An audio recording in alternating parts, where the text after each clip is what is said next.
Hi guys, Christine here. Thank you for tuning in. This is Step Out, Dream Big, and I'm here today with you dreamers and doers and people who want to be people of influence in your sphere of influence while fulfilling your life's purpose. So, thank you for tuning in. And for those who are new to this community, I encourage you to subscribe so you are made aware of new content that's released and like our videos and share with people who you think this could be helpful for.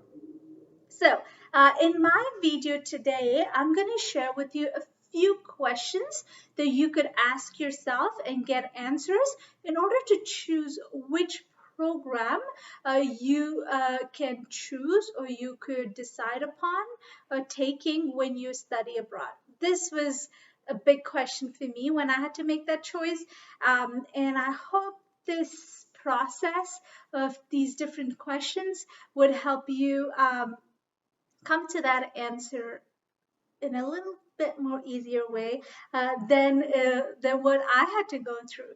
So let's get started. Question number one.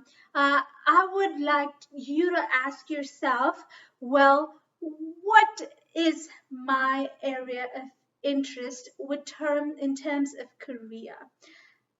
um, Considering what you're going to be studying is for your career. If you're going to be studying something which you just want to gain the skill, like something that's just for your interest, that's a different story. But right now, I'm looking at it from a career perspective. So, if you want to study something that you are passionate about, uh, that would be towards your career, like what you want to work as. So ask yourself the question, where do I see my career in the next 5 to 10 years after I complete my education? Now, if you have an answer to that, if you want to be an accountant, if you want to be a doctor, amazing. Well, if you don't have an answer to that, that's something I would say ponder on, and ask yourself, well, what are some things that I would see myself do as a career option? What are some areas that I would want to see myself expand into and grow into and build a career? Now, once you have that, that would be, once you know your career goals, it would be easier to see which fields you would want to choose. For example, if you say, hey, I'm really passionate about technology, like I love everything technology. Awesome. So now you've answered the main question. Now, some of the sub questions you would ask yourself is, well, do I know what in technology I like? Some people like programming. Some people like the testing part of it. Some people like interacting with people and helping them understand technology, which is more of the user interface kind of skills. Some people enjoy the management side of it. So then you would go into the subcategories of, well, I know the broad spectrum of what I want to do. What is the next subset of things that I would look at?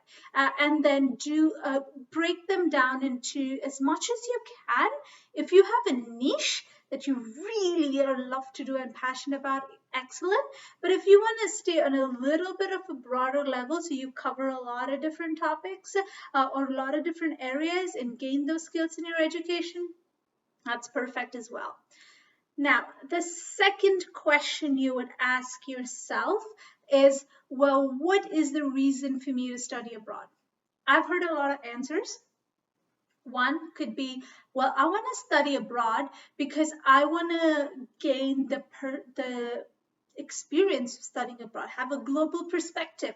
I want to learn more about myself and just gain that experience. Amazing. That's a good answer. Another answer I've heard is, well, I want to gain a niche skill. There's something that is being done abroad that my country doesn't offer, and I want to gain that skill. Awesome. And this is more common than a few others, but again, maybe it's just the people I've talked to. Some of them who want to go abroad is because they want to immigrate or live for a longer period of time and not just study abroad, but also work abroad.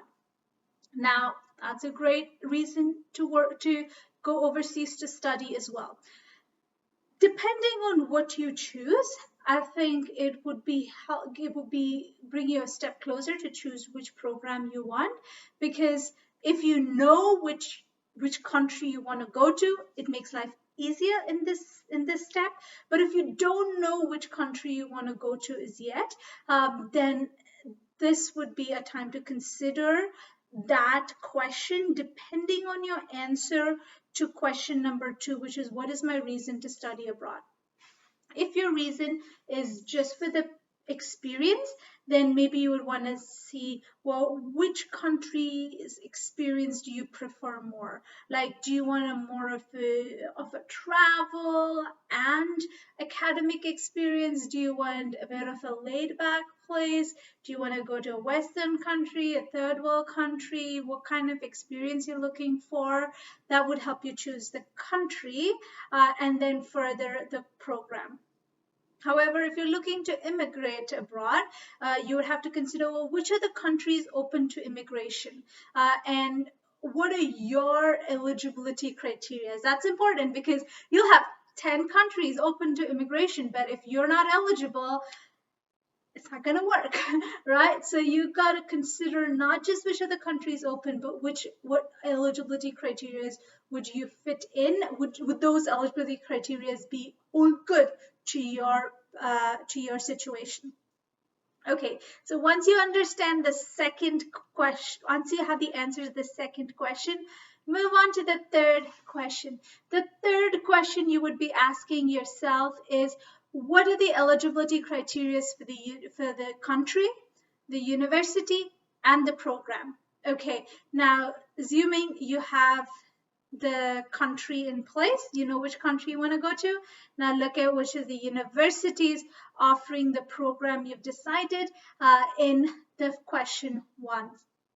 Now, my personal uh, not experience, but my personal answer to this question was, I said, well, if I'm going to study abroad, I'm going to study in one of the best universities that I'm eligible for.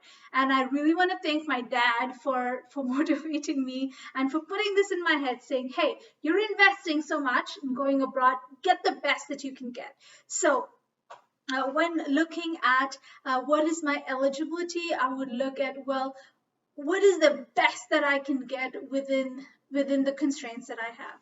So do that research, like what are the best universities that fit under maybe your budget, your skills, your grades, and all those different things, and make a list of that and start from the best. Like, guys, you deserve the best with whatever you do. So start from the best and start making that list. And that will help you be more structured, and write it down. Don't just have it in your head. Write it down so that you have it on paper and you can look at it. Now, when you have the list of universities, look at QS World Ranking, look at different other things to help you understand. Now, if you're in a country where universities come to your country to have career fairs, go to those career fairs, talk to these universities, understand what their values are, how much emphasis they put in probably extracurriculars versus education. So you're able to understand if you are the good fit. So, am I eligible, and is this the kind of university country that is a good fit for me?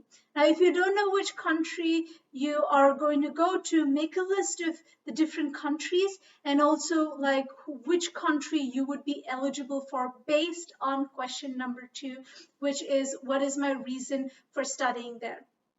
Now, based on that, set a priority level. Priority 1, 2, 3, country 1, 2, 3, program 1, 2, 3, and hopefully you will be able to navigate through that to understand which best suits your interest, suits your budget, suits your experience, and also look at what is the skill you'll be learning which will add value to you in your life.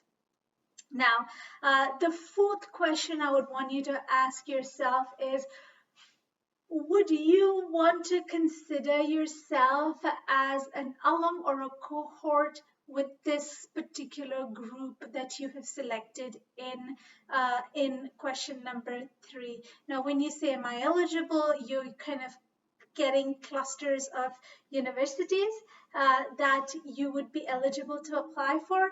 Now look at the universities, like consider what they do, how what kind of ranking they have, not just ranking, but who are their alums? Like what would you associate yourself with? And I think that's really important because I can give you an example. When I studied in University of Melbourne, that was one of the best universities, and it was really easy if I wanted to get a job, or when I talked about my university and I talked that I studied there in this program, it just kind of elevated me. So your university helps elevate your profile. So who are the people you want to be associated with? Well, if it's a very shady university, do you really want to be associated? Do you want to have your name along with the university? Like that's something you really need to consider. Okay. And the fifth thing I would say, the fifth question I would ask you to ask yourself is, well, what do I want to get out of this entire study experience? And put all these four answers together really. One, uh, like where do I want, is the country that I'm going to study, is it something that I want to do, does it have the skill that I'm looking for, can I associate myself with these people, am I eligible, and really bringing it in a holistic perspective. Then bringing all those answers together could help you narrow down more on the thing, on the university, the course that you want to study. So I hope this helps you. I know this is really broad, must be longer than my other videos as well, but really consider and give it thought, because this is a big decision that you'll be making, and very important. It requires a lot of money, energy, time, effort. And remember, you got to thrive and not just survive. And you are called to have a greater plan and purpose in your life. So, again, any questions, comments, concerns, let me know. And I would love to answer any of the questions you have. Thanks, guys. Have a happy rest of your day and enjoy choosing your university. And good luck. Let me know which university you choose. Yeah. Take care. Bye.